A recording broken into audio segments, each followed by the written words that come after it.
वेंकटाद्रिसमं स्थानं ब्रह्मांडे नास्ति किंचन वेंकटेश समो देवो न भूतो न भविष्यति ओं नमो वेंकटेशाय திருமலா திருப்பதி தேவஸ்தானம் ஸ்ரீ வெங்கடேஸ்வரா பக்தி சேனல் இணைந்து வழங்கும் ஸ்ரீமத் பகவத்கீதை பாராயணத்திற்கு அனைவரையும் வரவேற்கிறோம். மூகம் கரோதி வாசாலம் அங்கும் லங்கயதே கிரிம் யத்கிருபாதமஹம் வந்தே பரமானந்த மாதவம்.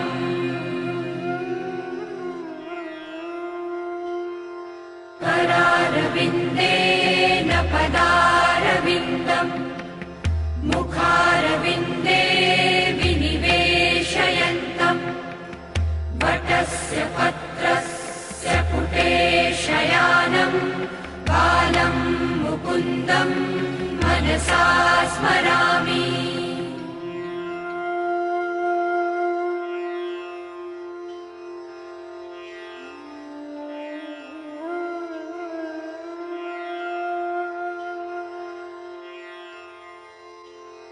वसुदेवसुतं देवं कंसचाणूरमर्दनं देवकी परमानन्दं कृष्णं वन्दे जगद्गुरुम्.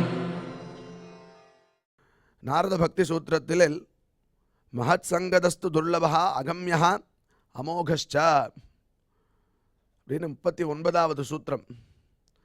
பக்தி ஏற்படுறதற்கு முக்கியமான காரணம் சத்சங்கம் அப்படிங்கிறத இங்கே காட்டி கொடுக்குறார் நாரதர் பக்தி சூத்திரத்தில்.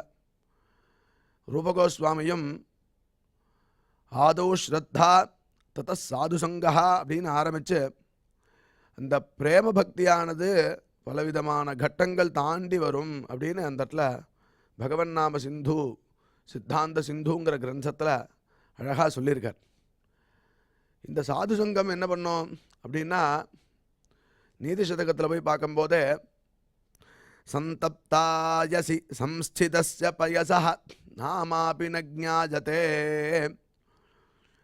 இப்போ நம்ம நித்தியம் சாப்பிடும்போது தோசை வாப்பாலோன்னு ஆற்றுல அந்த தோசை கல் சுற்றுத்தான் பார்க்குறதுக்கு கொஞ்சம் ஜலத்தை எடுத்து அதில் தெளிப்பாலாம்.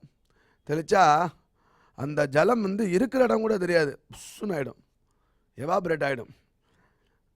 அதே ஜலம் சந்தத்தாயசி, அயசின நெருப்பு, இது இரும்பில் ரொம்ப காய்ச்சின இரும்பில் சம்ஸ்திதஸ்ய பயசா ஜலத்தை எடுத்து தெளிச்சான்னா நாமாபி ந ஞாயதே, பேர் கூட தெரியாது, ஜலம் இருந்ததா அப்படின்னு கேட்டால் இல்லைன்னு தான் சொல்லுவோம் 2 நிமிஷம் கழிச்சு. அதே ஜலம் முக்தாகாரதயா ததேவ நிர்ணீ பத்ரஸ்திதம் ராஜதே, நிர்ணீ பத்ரஸ்திதம் முக்தாகாரதயா ததேவ ராஜதே. ஒரு தாமரை இலை மேலே ஜலத்தை எடுத்து தெளிச்சான்னா அதை பார்க்குறதுக்கு முத்து போல் தெரியுமா, அப்படியே பார்க்குறதுக்கு அப்படியே பிரகாசமாக தெரியும். அதே ஜலம் இன்னொரு இடத்துல பார்க்கும்போது ஸ்வாத்யாம் சாகர சுக்தி மத்திய பதிதம் தன் மௌக்திகம் ஜாயதே. இப்போ முத்துன்னு சொல்கிறோமே, அந்த முத்து எப்படி ஏற்படுறதுன்னு சாஸ்திரம் இங்கே காட்டி கொடுக்குறார். சுவாதி நட்சத்திரத்தில் ஒரு நல்ல மழை காலத்தில் இந்த சிப்பி திறந்துன்னு இருக்குமா, அதில் விழக்கூடிய ஒரு சொட்டு ஜலம் அப்படியே அது மூடினோடனே முத்தா மாறுறதுன்னு சாஸ்திரத்தை சொல்கிறார். ஸ்வாத்யாம் சாகர சுக்தி மத்திய பதிதம் தன் மௌக்திகம் ஜாயதே, முக்தா மாறுறதுதான். இதெல்லாம் என்ன பலவிதமான கட்டம் சொல்கிறார். பிராஜே நாதம மத்தியம உத்தம குணா சம்சர்கதோ ஜாயதே. சம்சர்க்கத்தினால தான் பலவிதமான அதம மத்தியம உத்தமமான குணங்கள் ஏற்படுறது அப்படின்னு அழகாக நீதி சதகத்தில் சம்சர்க்கம் எவ்வளோ முக்கியம், அது சாது சங்கமாக இருந்தால் எப்படி முத்து போல பிரகாசிக்கலாம், அதுக்கு மேலே முத்தாவே மாறலாம். இந்த சாதாரண ஜலம் முத்தாவே எப்படி மாறுறது அப்படிங்கிறத உதாரணமாக வச்சு சொல்லிருக்கார். அதுக்கோசரமே இந்த சாது சங்கம் ஏற்படணும். இந்த சத்சங்கமானது நம்மளுக்கு ரொம்ப முக்கியம். அது எப்படி வரும்னா முக்கியதஸ்து மகத் கிருபையைவா பகவத் கிருபா லேஷாத்வா அப்படின்னு 38வது சூத்திரம் நாரத பக்தி சூத்திரத்தில் பகவானே சுயமே அவனுடைய கிருப்பை லேசாக நம்ம மேலே உழுந்தா போதும் இந்த பக்தியானது நமக்கு ஏற்படும் அப்படிங்கிறதுக்காக ஒரு சாது சங்கத்தையும் நம்மளுக்கு ஏற்படுத்தி கொடுத்துருக்கான் தேவஸ்தானம் துவாரா, SVBC சேனல் துவாரா. அதனால்தான் இந்த பகவத்கீதை பாராயணமானது பிரதிதினம் பிரதிஸ்லோகம் ஒவ்வொரு ஆத்துலேயும் கேட்கணும்னு தேவஸ்தானம் ஏற்பாடு பண்ணி இது மக்கள்கிட்ட கொண்டு போய் சேர்ப்பிச்சுருக்கா. அப்பேற்பட்ட இந்த பகவத்கீதை பாராயணத்திற்கு முதல்ல குரு பிரார்த்தனை மற்றும் சங்கல்பத்துடன் இன்றைய நிகழ்ச்சியை துவங்கலாம்.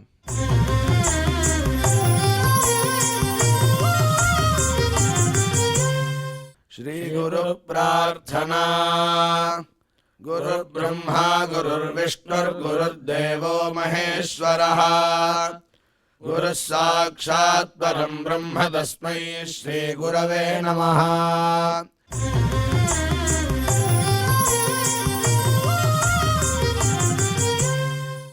ஸ்ரீனிவாச பிரார்த்தனா. நமः க்ஷீராப்திநாதாய வைகுண்டாச்சலவாசினே முகுந்தாய நமோ நித்யம் அனந்தாய நமோ நமः.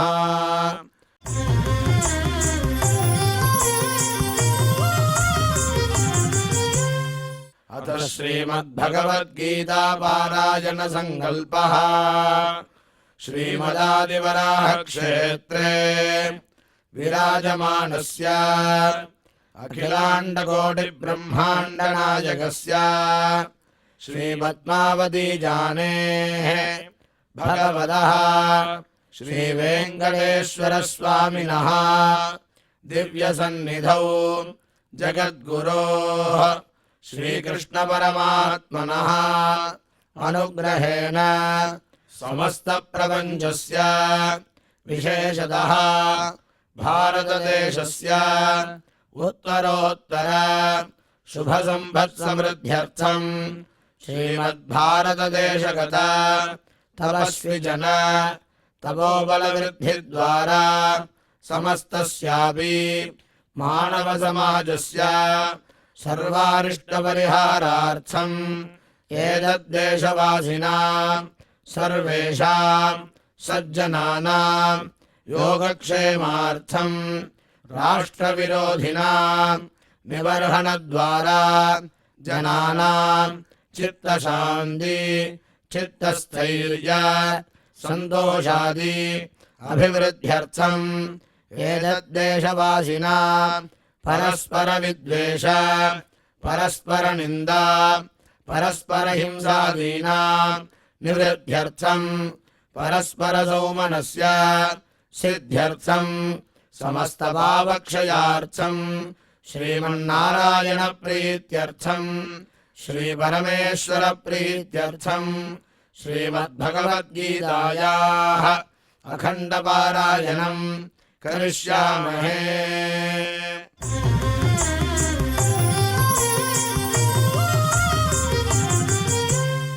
श्रीगीता प्रार्थना। श्रीवत्साङ्गं महोरस्कं वनमाला विराजितं शङ्खचक्रधरं देवं कृष्णं वन्दे जगद्गुरुम्।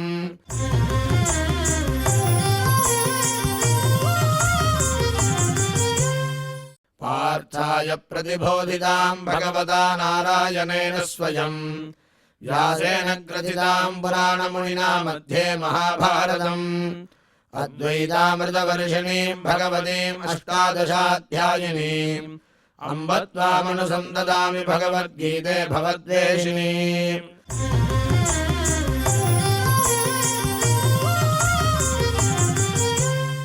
श्रीवेदव्यास प्रार्थना।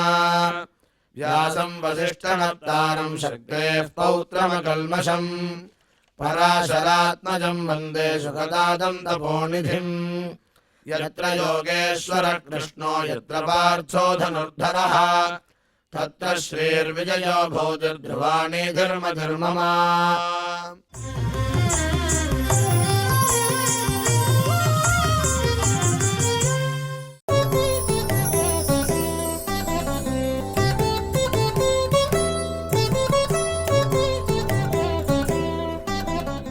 न தத்பாசயதே சூர்யோ ந சசாங்கோ ந பாவகः யத்கத்வா ந நிவர்த்தந்தே தத்தாம பரமம் மம மமைவாம்சோ ஜீவலோகே ஜீவபூதः சநாதனः மனஷ்டானீந்திரியாணி பிரகிருதிஸ்தானி கர்ஷதி.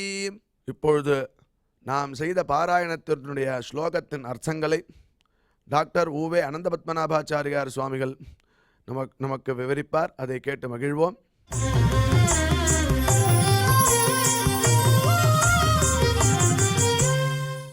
ந தத்பாசயதே சூர்யः ந சசாங்கோ ந பாவகः யத்கத்வா ந நிவர்த்தந்தே தத்தாம பரமம் மம மமைவாம்சோ ஜீவலோகே ஜீவபூதः சநாதனः மனஷ்டானி இந்திரியாணி பிரகிருதிஸ்தானி கர்ஷதி. ஓம் நமோ பகவதே வெங்கடேஷாய. கீழ் ஸ்லோகத்தில் ஒரு முக்கியமானது ஒரு பதத்தை நாம் பார்க்கணும். அந்த பதத்தை பார்த்தா தான் இந்த ஸ்லோகத்துடைய அர்த்தத்தை நாம் புரிந்து கொள்ள முடியும். கீழே நிர்மாண மோகாக ஜிதசங்க தோஷாக அத்தியாத்ம நித்யாக வினிவிருத்த காமாக துவந்த்வைர்விமுக்தாக சுகதுக்க சம்ஞைஹி கச்சந்தியமூடாக பதமவ்யயம் தத் என்று பார்த்தோம். கச்சந்தியமூடாக அதாவது ஆத்மா தவிர மற்றவற்றிற்கும் ஆத்மாவிற்கும் உள்ள சுபாவங்களை தெளிவாக அறிந்தவர்கள். பகவானிடத்தில் சரணாகதி செய்தவர்களுக்கு மாயை விலகுகிறது. அப்படி மாயை விலகினது என்றால் எல்லா விதமான மௌಢ்யங்களும் எல்லா விதமான முட்டாள்தன்மைகளும் தானே விலகுகின்றன. அதனால் முதல்ல நிர்மாண மோகாகா என்று தேகாத்ம பிராந்தி விலகினது சொல்லப்படுகிறது. தே அவ்யயம் பதம் நர் அவ்யயம் பதம் நர் பதம்ன்றதுக்கு என்ன தாற்பயம்? அதாவது சாஸ்வதமான ஒரு ஸ்தான விசேஷம் அப்படின்னு சொல்லணும். இப்போ நமக்கெல்லாம் பதம்னாலேயே ஸ்தானம், அதாவது வைகுண்டலோகம் அப்படின்னு தெரியும். பத்யதே இதி பதம், அதை முதல்ல புரிஞ்சுக்கணும். பத்யதே இதி பதம். இப்போ இந்த 6வது ஸ்லோகத்துக்கு 6, 7 அர்த்தம் புரிஞ்சுக்கணும்னா இந்த 5வது ஸ்லோகத்தை இன்னும் கொஞ்சம் நம்ம கிளாரிட்டியோடு புரிஞ்சுக்கணும். பத்யதே இதி பதம் என்றால் அர்த்தம் அடையப்படுகிறதான வஸ்து எது ஒன்று இருக்கோ அதற்கு பதம் என்பதாக பெயர். இப்போ பரமாத்மாவை நம்ம தேடி தேடி அனுபவிக்கிறோமா இல்லையா? தத் விஷ்ணோ ஓஃப் பரமம் பதம் அப்படின்னு சொல்கிறோம். விஷ்ணோ ஓஃப் பரமே பதே என்று சொல்லிக்கிறோம்.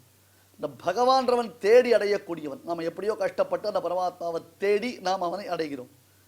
அப்படி பரமாத்மாவை போன்று ஜீவாத்மாவும் தேடி அடைய வேண்டிய வஸ்துவாகையினாலே அதையும் பதம் என்னும் சப்தத்தினாலே நாம் குறிப்பிடுகிறோம். இங்க பதம்ன்றது யாரு? ஆத்மா. அதனால்தான்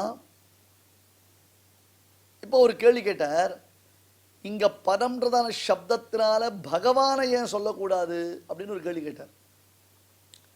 அப்படி இல்லம்மா, அடுத்து வரக்கூடிய ஸ்லோகத்தில் தத்தாம தாம என்றதான ஒரு சப்தம், ஒரு பதம், பதம்னா ஒரு வேர்டு. அந்த தாமன்றதான பதத்தினாலே எதை குறிப்பிடுகிறான் அப்படின்னு சொன்னா, இப்பொழுது பதம் என்னும் சப்தத்தினாலே எதை நிர்தேசிக்கிறானோ குறிப்பிடுகிறானோ அதையே தாம என்னும் சப்தத்தினால் குறிப்பிடுகிறான். தத்தாம பரமம் மம என்று அது தன்னுடைய உடமையாக சொல்லுகிறான். ஆகையால் அது பகவானை காட்டிலும் வேறானதுன்னு தெரிகிறது. அப்ப பதம்ன்றதான சப்தத்திற்கு பகவான் இல்லை என்னும் அர்த்தம் புரிகிறது. பதம்னா பரமாத்மாவை குறிக்கும், ஜீவாத்மாவை குறிக்கும். தத்விஷ்ணோ பரமம் பதம் என்று சொன்னபடி வைகுண்ட தாமாவையும் குறிக்கும். ஆனால் இங்க வைகுண்டமும் சொல்லப்படவில்லை, பகவானும் சொல்லப்படவில்லை. ஏன்னா மமதாம என்று சொல்லதனால வைகுண்டம் என்னும் பதத்தை இங்கே நாம் அர்த்தமாக கொண்டால் இனி வரக்கூடிய மேற்கொண்டு ஸ்லோகங்கள் சம்சாரத்தை குறிப்பிடுகின்றன. ஒரு ஸ்லோகத்தினாலே வைகுண்டத்தை குறிப்பிட்டு மறுபடியும் சம்சாரத்தை குறிப்பிட வேண்டிய அவசியம் என்பது கிடையாது. ஆகையாலே பதம் என்ற சப்தத்திற்கு ஜீவாத்மா என்னும் பொருளை கொண்டு மேல் ஸ்லோகங்களினாலே இந்த ஜீவனுடைய முக்தாவஸ்தையும் பத்தாவஸ்தையும் விவரிக்கப்படுகின்றது. இது முக்கியம். என்ன புரிஞ்சது உங்களுக்குன்னு நீங்க யோசிக்கலாம். இதெல்லாம் ஒரு தடவைக்கு 4 தடவை உட்கார்ந்து காலக்ஷேபமா கேட்டா தான் புரியும். இன்னமும் நமக்கு காலக்ஷேபம்ன்ற சப்தத்திற்கு அர்த்தம் கதா காலக்ஷேபம் மைண்டில் நாம் செட் பண்ணி வச்சுட்டோம். அதான் தப்பு. அது இல்லை. ட்ரெடிஷனல் ரீடிங் காலக்ஷேபத்துக்கு meaning reading in the traditional path அப்படின்னு அர்த்தம். Reading of the traditional text in the traditional path அப்படின்னு அர்த்தம். அதான் காலக்ஷேபம். புரிய வைக்கலாம், ஒன்றும் பெரிய கஷ்டம் இல்லை. அந்த புஸ்தகத்தை வச்சுட்டு மேலே பாஷ்யம், கீழே தாத்பரிய சந்திரிகை, அங்கே சொல்கிற பதம் என்ன, அந்த பதத்தினுடைய அர்த்த விசேஷம் என்ன, அப்போ இந்த இடத்துல இது என்ன இன்டென்டட் மீனிங் என்ன, பின்னாடி வரக்கூடிய ஸ்லோகத்தோடு இது எப்படி சமன்வயப்படுத்தப்படுகிறது என்பதை பார்க்கிறோம். இப்பொழுது அந்த 5வது ஸ்லோகத்தினாலே சொல்லப்பட்ட தத்பதம் என்னும் ஆத்மஸ்வரூபத்தை தான் 6வது 7வது ஸ்லோகங்களில் பகவான் விவரணம் செய்கிறான். ந தத் பாசயதே சூர்யः ந சசங்கः ந பாவகः யத் கத்வா ந நிவர்த்தந்தே தத்தாம பரமம் மம.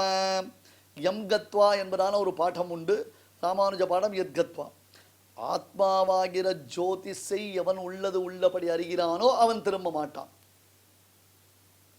அதாவது அவர்கள் மறுபடியும் சம்சாரிகளாக ஆக மாட்டார்கள். உயர்ந்ததான அந்த ஆத்ம ஒளி இருக்க, அது எது? என்னுடையது, என்னுடைய விபூதி, என்னுடைய விபூதி அந்த ஆத்மஸ்வரூபம். இந்த ஆத்மஸ்வரூபத்தினுடைய பிரகாசத்திற்கு சூரியனோ சந்திரனோ பிரயோஜனப்பட மாட்டான். அதாவது சூரியன் மூலமாகவோ சந்திரன் மூலமாகவோ இந்த ஆத்ம தத்துவம் பிரகாசிக்காதுன்னு அர்த்தம். அதுக்கு இங்க பாருங்க, ஞானம் தான் எல்லாவற்றிற்கும் பிரகாசகம். இது முக்கியமா தெரிஞ்சுக்கோ. ஞானம் தான் எல்லாவற்றுக்கும் பிரகாசம். இந்த ஆத்மாவை எது பிரகாசப்படுத்துறது? மலர்ந்த ஞானம் பிரகாசப்படுத்துறது. ஞானத்தை நாம எப்படி மலரச் செய்யறது? ஆத்மயோகத்தினால ஞானத்தை மலரச் செய்யணும். அந்த ஆத்மயோகம் பண்ண விட்டாமல் நம்மை தடுப்பது அனாதியான பிரதிபந்தகமான பாபம். அந்த ஆத்மயோகத்தை நாம் செய்ய விட்டாமல் தடுப்பது எது? அனாதியான பிரதிபந்தகமான பாபம். மற்ற விஷயத்துல பற்றுதல், அந்த பற்றுதல்னால ஏற்படக்கூடிய காமக்ரோதங்கள், இதுதான் காரணம். அதை வெட்டி எரிச்சிடணும், அதை தள்ளிடணும். அப்ப மற்ற விஷயங்களில் பற்றுதல் இல்லை. அசங்கம், அது அசங்க சஸ்திரேன திருடேன சித்வா, வெட்டிட்டு. இது எப்படி பண்ண முடியும்? பகவான் இடத்துல சரணாகதி பண்ணாதான் முடியும். சரணாகதியை தவிர்த்து வேறு எந்த உபாயமும் கிடையாது. நீங்க சரணாகதி பண்ணிக்காமல் இருக்கிறதுக்கு என்ன வேணா ஏமாத்தல் சொல்லிக்கோங்க, என்ன வேணா எக்ஸ்கியூஸ் பண்ணிக்கோங்க. ஆனால் இன்னமும் உங்களுக்கு சரணாகதி நடைபெறாமல் இருப்பதற்கும் அந்த சரணாகதியில் நம்பிக்கை வராமல் இருப்பதற்கும் ஒரே காரணம் உங்களுடைய பாப விசேஷம்தான் அப்படின்றத நாம புரிஞ்சுக்கணும். இப்ப நம்முடைய ஞானத்திற்கும் விஷயங்களுக்கும் கடமகம் ஜானாமின்னு சொல்றார். இங்க பானை இருக்கா? இருக்கு. இந்த பானையை நான் அறிகிறேன். இந்த பானை எப்படி அறிகிறேன்? ஆத்மா மனசா சயுஜ்ய மனஹா இந்திரியேன இந்திரியமர்த்தேன தத பிரத்யக்ஷம் என்று சாஸ்திரம் அறிந்த வல்லுநர்கள் பேசுவார்கள். என்னுடைய ஆத்மாவுக்கு என்னுடைய ஞானம் இந்திரியங்கள் மூலமாக அந்த விஷயத்தோட சம்பந்தப்பட்டு அந்த கடம்ன்றதான விஷயத்தை என்னுடைய ஆத்மாவிற்கு அறிவிக்கிறது. இப்படித்தான் ஒன்று தெரிஞ்சுக்கிறோம். நம்ம மைக்ரோ மைக்ரோ மைக்ரோ மைக்ரோ செகண்டுக்குள்ள அது தெரியுது. டக்குனு இப்படி பார்த்தா அயம் பட்டஹா, இது துணி, அயம் கடஹா, இது கடன், அயம் தேவரத்தஹா, இவன் தேவரத்தன், அவ்வளோதான். இது அத்தனையும் ஒன்றா ஒர்க் பண்ணுறது. இது அத்தனையும் ஒன்றா ஒர்க் பண்ணுறது. சரி, இப்ப ஞானத்திற்கும் விஷயங்களுக்கும் சம்பந்தம் எதனால? இந்திரிய தசையினால. இங்க கடம் இருக்கு, இங்க ஒரு மண் குடம் இருக்குன்னு என்னுடைய சாக்ஷுஷ பிரத்யக்ஷம், சக்ஷுசனால பார்க்கிறேன். கரெக்டா? கண்ணால பார்த்து நான் தெரிஞ்சுக்கிறேன். இப்ப அறிவு என்பது கண் மூலம் விஷயங்களில் சம்பந்தப்பட்டு அந்த விஷயத்தை நான் அறிவதற்கு காரணமாய் அமைகிறது. இந்த இடத்துல குடம் இருக்குன்னு நான் தெரிஞ்சுக்கல. ஏன் தெரிஞ்சுக்கல? கண்ணால பார்க்கிறேன். ஆனா இங்க குடம் இருக்குன்னு தெரிஞ்சுக்கல. ஏன் தெரிஞ்சுக்கல? இங்க இருட்டா இருக்கு. கரெக்டா? இங்க இருட்டா இருக்கு.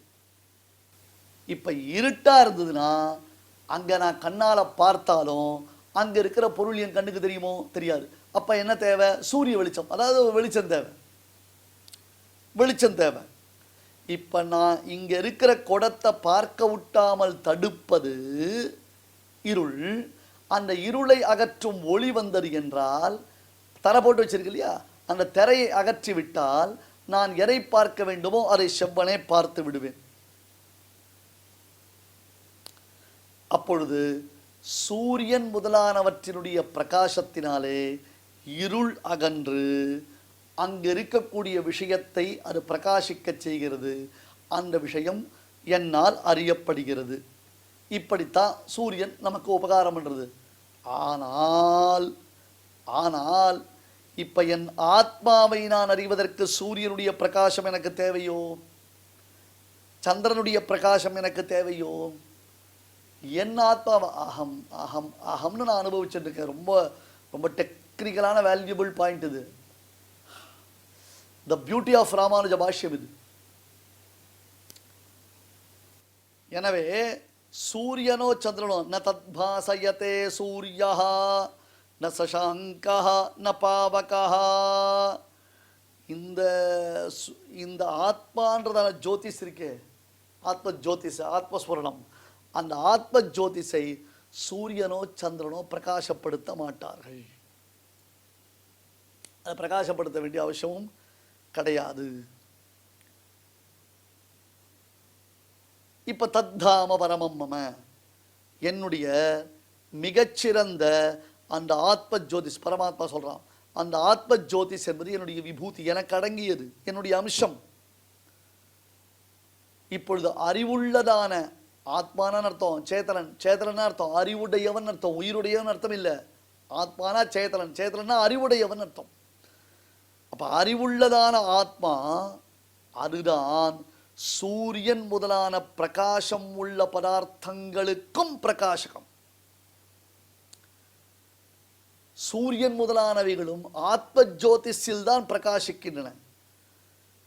இது எப்படி புரிஞ்சுக்கணும்னா, ஆத்மாவினுடைய அறிவில் தான் சூரிய சந்திராதிகளே நமக்கு தோற்றுகிறது. அந்த ஆத்மாவுக்கு அறிவு இல்லைன்னா சூரிய சந்திராதிகள் உதித்தால் கூட அது நமக்குடைய ஆத்மாவுக்கு தோற்றாது. அப்ப ஆத்மா என்பதுதான் மிகச்சிறந்த ஞான பிரகாசம். இப்போ ஒளி உள்ள சூரியன் முதலானவைகள் கூட ஆத்மாவில் தோன்றும் காரணத்தினாலே, ஆத்மா அவைகளை அறிவிக்கும் காரணத்தினாலே சூரிய சந்திராதிகளை காட்டிலும் ஆத்மா என்பதுதான் மிகச்சிறந்த ஜோதிஷ். அவன்தான் மிகச்சிறந்த ஜோதிஷ் என்பதை நாம் உணர்ந்து கொள்ள வேண்டும். அப்புறம் ந தத்பாசயதே சூரியः ந சசாங்கः ந பாவகः யத்கத்வா ந நிவர்த்தந்தே தத்தாம பரமம் மம. யத்கத்வா ந நிவர்த்தந்தே அப்படின்னா எங்கு சென்றால் திரும்பி வருவது இல்லையோ, எங்கு மறுபடியும், அதாவது என்னுடைய விபூதி இருக்க ஆத்மாவாகிற ஜோதிஷை உள்ளது உள்ளபடி அறிந்தவர்களாக எவர்கள் உள்ளனரோ அவர்கள் மறுபடியும் சம்சாரத்திற்கு திரும்பி வருவது இல்லை. யத்கத்வா ந நிவர்த்தந்தே தத்தாம பரமம் மம. அதுதான் என்னுடைய ஒளி பொருந்திய ஸ்தான விசேஷம். மமைவாம்சா ஜீவலோகே ஜீவபூதः சனாதனः மனஷஷ்டானி இந்திரியாணி பிரகிருதிஸ்தானி கரிஷதி. அப்போ ஒரு கேள்வி கேட்டார் ஒருத்தர், சுவாமி பெருமாளே, ஜீவர்கள் அத்தனை பேரும் உனக்கு விபூதிகள்னு சொல்லிட்ட, அதாவது உனக்கு அடங்கியவர்கள்னு சொல்லிட்ட, உன்னுடைய அம்சபூத்தர்கள்னு சொல்லிட்ட. அப்ப ஜீவர்கள் உன்னுடைய அம்சபூதர்கள்னா நித்திய சூரிகளும் உன்னுடைய அம்சபூதர்கள் தானே. அந்த நித்திய சூரிகளுக்கு சம்சார சம்பந்தமே கிடையவே கிடையாது. அந்த நித்திய சூரிகள் நித்திய நிர்தோஷாக, நித்தியமும் நிர்தோஷம் தோஷமற்றவர்களாக, அவர்கள் எப்பொழுதும் தோஷ சம்பந்தமே இல்லாதவர்களாகத்தான் இருக்கா. அந்த நித்திய சூரிகள் பேரானந்தத்துடன் தோஷ சம்பந்தமற்றவர்களாக உன்னை அனுபவித்துக் கொண்டிருப்பதைப் போல பரமாத்மாவே இந்த பத்த ஜீவாத்மாவும் இருக்க வேண்டாமோ? ஏன்னா நித்திய சூரிகளும் உன்னை சேர்ந்தவர்கள், பத்தர்களும் உன்னை சேர்ந்தவர்கள். ஆனால் பத்தர்களுக்கு இன்னும் சம்சாரத்தில் பலவிதமான துக்கங்கள் உண்டாகி கொண்டிருக்கிறது. ஆனால் நித்தியர்களோ எப்பொழுதும் சம்சார பந்தமே இல்லாதவர்களாக உன்னுடைய பள்ளித்தோழர்களைப் போல உன்னுடன் கூடி கழித்துக் கொண்டிருக்கிறார்கள். இது பத்தர்களுக்கு என்ன பார்ஷியாலிட்டி, நித்தியர்களுக்கு மட்டும் என்ன ஸ்பெஷாலிட்டி அப்படின்னு ஒரு கேள்வி வருது. பத்தர்களுக்கு என்ன பார்ஷியாலிட்டி, முக்தர்களுக்கு நித்தியர்களுக்கு என்ன ஸ்பெஷாலிட்டி, இது என்ன காரணம், என்ன ரீசன் என்று கேள்வி கேட்டார். மமைவாம்சா ஜீவலோகே ஜீவபூத சனாதனா மனஷஷ்டானி இந்திரியானி பிரகிருதிஸ்தானி கரிஷதி. இங்க பார், ஜீவனும் என்னுடைய அம்சம், அதாவது பத்த ஜீவனும் என்னுடைய அம்சம் தான், நித்தியனும் என்னுடைய அம்சம் தான். கரெக்ட், நீ சொல்றது கரெக்ட் தான். அந்த பத்த ஜீவர்கள் என்ன பண்றா, தாங்கள் வசிக்கக்கூடியதான இந்த உலகத்துல தங்களுடைய அனாதியான கர்மாவை அனுசரித்து, தங்களுடைய அனாதியான அந்த கர்மாவை அனுசரித்து அவர்கள் இங்க இருந்துட்டு இருக்கா, சம்சாரத்தில் இருக்கா. நித்தியர்களும் என்னுடைய அம்சம்தான். ஆனால் ஒரு ப்ராப்ளம் இருக்கு. நித்தியர்கள் அகர்ம விஷயர்கள். ஐயா, அவர்களிடத்துல கர்மா இல்லை, அவள்கிட்ட கர்மா இல்லை, இவனுக்கு கர்மா இன்னும் இருக்கு. இங்க தங்களுடைய கர்மாவை அனுசரித்து அவர்கள் யார இந்த இவெல்லாம் தங்களுடைய கர்மாக்களை அனுசரித்து, பிரகிருதியின் காரியம் இந்த தேகம் தானே, முக்குணமாயின பிரகிருதியினுடைய காரியம் இந்த தேகம் தானே. இந்த தேகத்தில் இருக்கிற மனசு, சக்ஷுஷு, ஸ்ரோத்ரம் முதலான இந்திரியங்களை இப்படியும் அப்படியும் அவன் இழுத்துட்டு இருக்கா. அதாவது அர்த்தம், அதனுடைய அறிவு கொண்டு அவர்கள் வேலை செய்து கொண்டிருக்கிறார்கள். அதனால இன்னும் அவன் பத்த ஜீவாத்மாவே இருந்துட்டு இருக்காப்பா. நித்திய சூரிகளைப் போல பத்தர்களும் என்னை சேர்ந்தவர்கள்தான். ஆனால் இவர்கள் அனாதியாக செய்து வரக்கூடிய கர்மாக்களை அனுசரித்து இந்த பிரகிருதி மண்டலத்தில் பல்வகையான தோஷங்களை அடைந்து, இந்திரியங்கள் மூலமாக அறிவை அடைந்து, சுகதுக்காதிகளை அவர்கள் அனுபவித்து கொண்டு வருகிறார்கள். அதாவது காரியங்களை பண்ணி சுகதுக்காதிகளை அவர்கள் அனுபவித்து வருகிறார்கள். அதுல சில பேர் இருக்காளே, விஷயம் தெரிஞ்சு முன்னாடி சொன்னபடி என்னிடத்துல சரணாகதி பண்ணி அந்த சம்சார பந்தத்திலிருந்து வினிர்முக்தர்களாக, நித்தியர்களுக்கு துல்லியர்களாக, முக்தர்களாக வாழ்கிறார்கள். நமக்கெல்லாம் என்ன தெரியுமா பேர்? பத்த ஜீவாத்மான்னு பேர். அனுவிருத்த சம்சாரிகள் என்று நமக்கு பெயர். புரிஞ்சுக்கோங்க, அனுவிருத்த சம்சாரிகள்னா ஸ்டில் நமக்கு சம்சார பந்தம் கண்டினியூஸ் ப்ராசஸ், கண்டினியூவேஷன்ல இருந்துட்டே இருக்கு. அனுவிருத்த சம்சாரிகள் அப்படின்னு பேர். என்ன அர்த்தம்? சம்சாரம் போயிட்டு இருக்கு, எக்ஸ்டென்சிவா போயிட்டு இருக்கு. புனரப்பி ஜனனம் புனரப்பி மரணம் புனரப்பி ஜனனி ஜடரே சயனம் ஈக சம்சாரே பகுசுஸ்தாரே. பஜகோவிந்தத்தில் சங்கர பகவத்பாதர் பாடுறார், புனரப்பி ஜனனம் புனரப்பி மரணம் புனரப்பி ஜனனி ஜடரே சயனம்.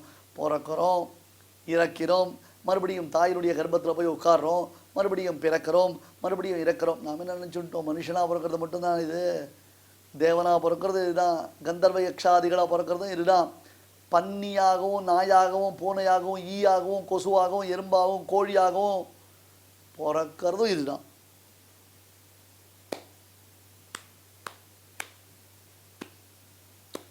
இப்படித்தான் உண்டாது, இப்படித்தான் இருக்கு, இப்படித்தான் நடந்துட்டு இருக்கு. அப்ப அனுவிருத்த சம்சாரிகள் என்றால் என்ன பொருள்? நாம் நம்முடைய கர்ம பலன்களை அனுசரித்து முக்குணங்கள் நம்மை எந்த பக்கத்தில் எப்படி இழுக்கின்றனவோ அதற்கு ஏற்றாற் போல இந்திரிய வியாபாரங்களை செய்து மீண்டும் மீண்டும் நம்முடைய சம்சாரத்தை வளர்க்கும் காரியங்களை செய்து கொண்டிருக்கிறோம்.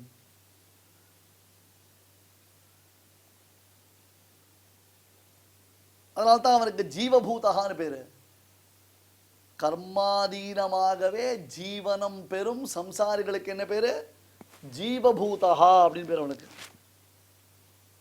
கர்மாதீனமாகவே ஜீவனம் பெறும் அந்த சம்சாரிகளுக்கு என்ன பெயர்? ஜீவபூதகா, நித்திய சம்சாரி அப்படின்னு அவனுக்கு பேர். எப்போ வெளில வருவான்? வெளில வரலாம், வர முடியும். ஆனால் அவன் சரணாகதி பண்ணான். சுவாமி, ப்ராப்ளமே அங்கே தான். நமக்கு இன்னும் சம்சாரத்தில் வைராக்கியமே வரலையே. நாம் இன்னும் இந்த சம்சாரத்தை ப்ளஷராக தான் நினச்சிட்டு இருக்கோம். நாம் இன்னும் இந்த சம்சாரத்தை என்ஜாய் பண்ணிட்டு இருக்கிறதா தான் நினச்சிட்டு இருக்கோம். நமக்கு இன்னும் சம்சாரத்தில் ஒரு துக்கம்ன்றதான மூடே இல்லையே நமக்கு.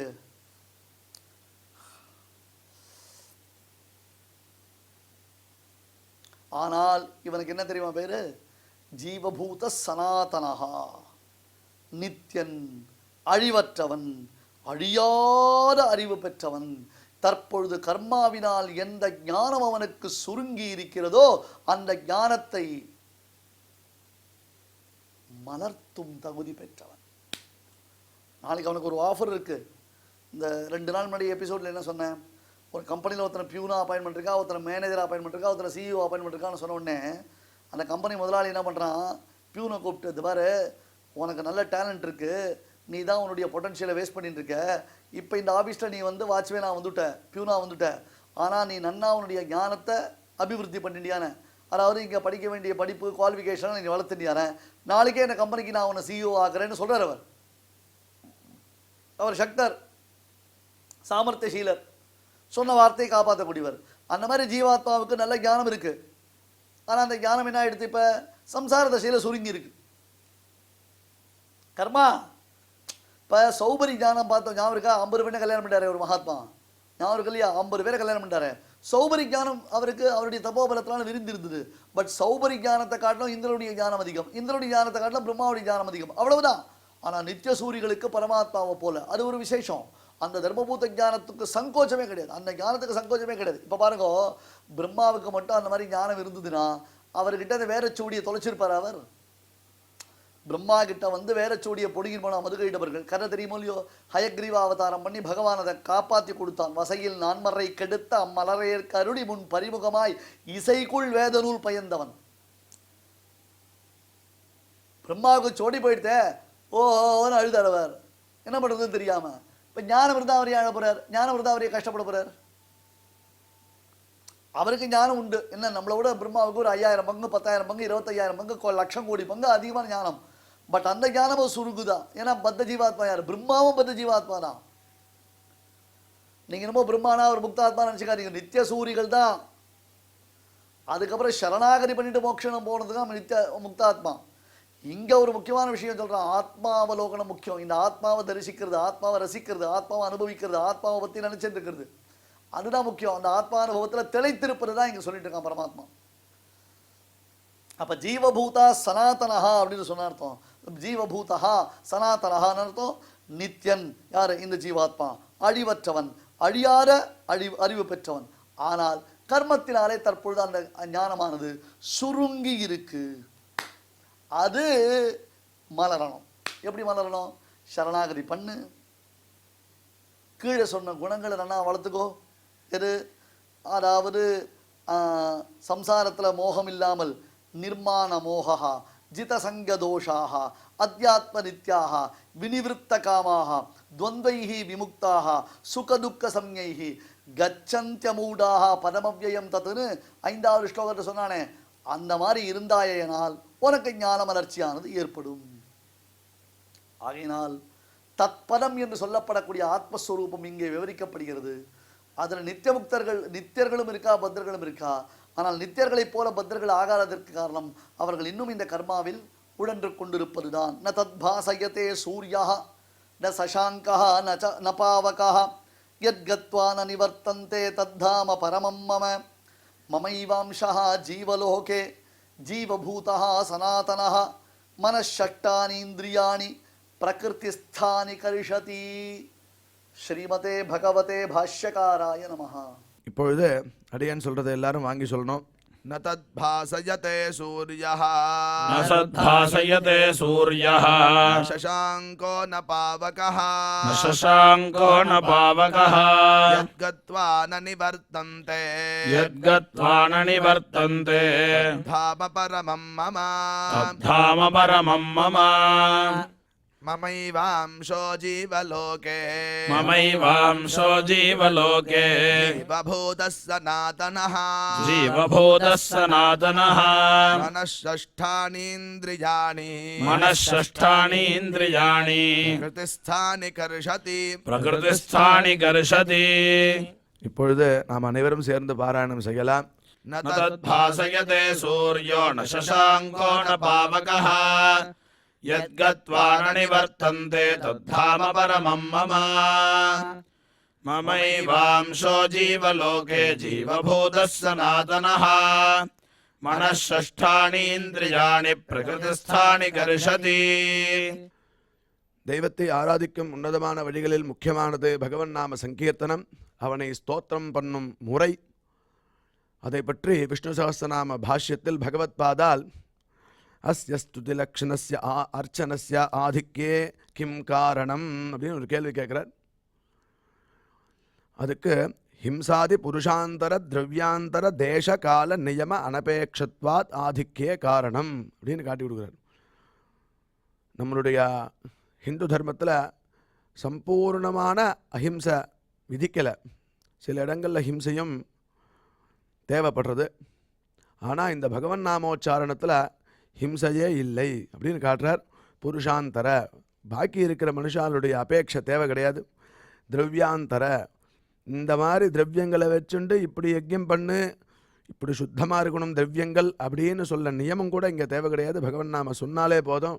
திரவியாந்தர, தேச கால, இந்த சமயத்தில் தான் இதை பண்ணணும், இந்த காலத்தில் தான், இந்த தேசத்தில் தான் இதை பண்ணணும், இந்த ஊரில் தான் இதை பண்ணணும் அப்படிங்கிற நியமமும் இல்லாதனால, நியமமும் இல்லாது எப்போ வேணால் எப்படி வேணால் எங்கே வேணால் சொல்லலாம் அப்படிங்கிறது தான் இந்த ஸ்துதியினுடைய முக்கியத்துக்குவே காரணம் அப்படின்னு பகவத் பாதால் இந்த பகவன் நாமோச்சாரணத்தினுடைய மேன்மையை பற்றி அழகா விஷ்ணு சஹஸ்ரநாம பாஷ்யத்தில் பிராரம்பத்திலேயே நம்மளுக்கு உபதேசிக்கிறார். அவ்வழியிலே நாம் இப்பொழுது நாம சங்கீர்த்தனத்தை கேட்டு மகிழ்வோம்.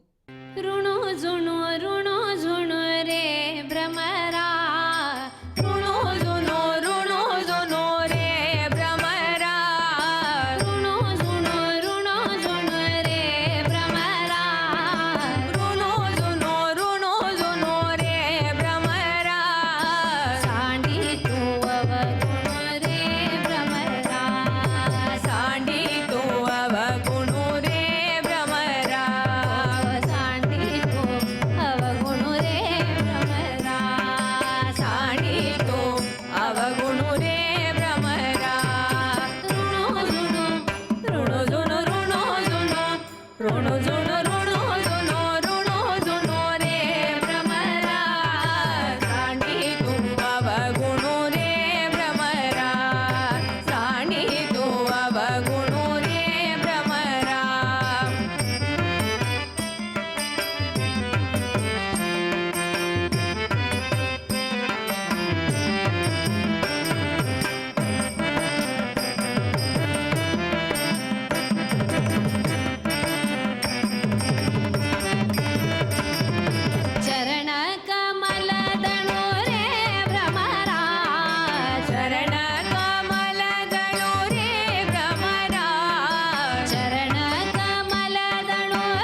இந்த நிகழ்ச்சியில் இதுவரை நாம் பாராயணம் செய்த ஸ்லோகங்களில் ஏதேனும் அக்ஷரதோஷம் இருந்திருந்தால் அதை நிவர்த்திக்கும் பொருட்டு பகவானிடம் நாம் க்ஷமா பிரார்த்தனை செய்வோம்.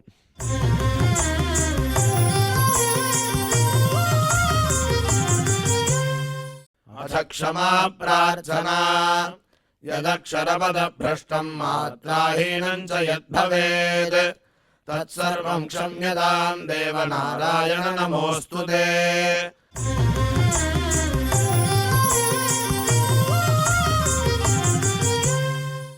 अथ भगवत्समर्पणम् कायेन वाचा मनसेन्द्रियैर्वा बुद्ध्यात्मना वा प्रकृते स्वभावात् करोमि यद्यत् सकलं परस्मै नारायणायेति समर्पयामि.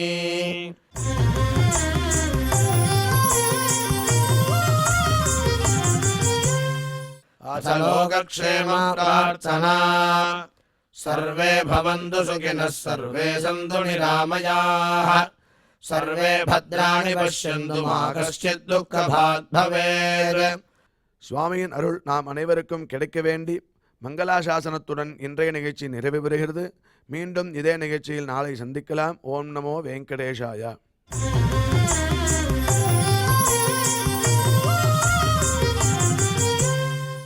अथ मङ्गलम् श्रियः कान्ताय कल्याणनिधये निधयेऽर्थिनाम् श्रीवेङ्कटनिवासाय श्रीनिवासाय मङ्गलम्.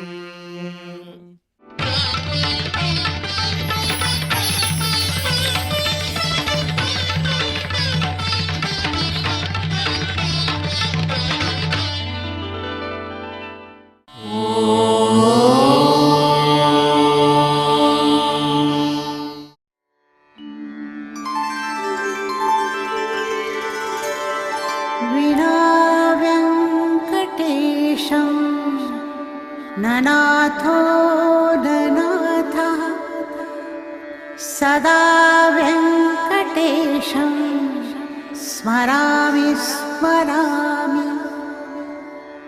हरे वेङ्कटेश प्रसीद प्रसीद.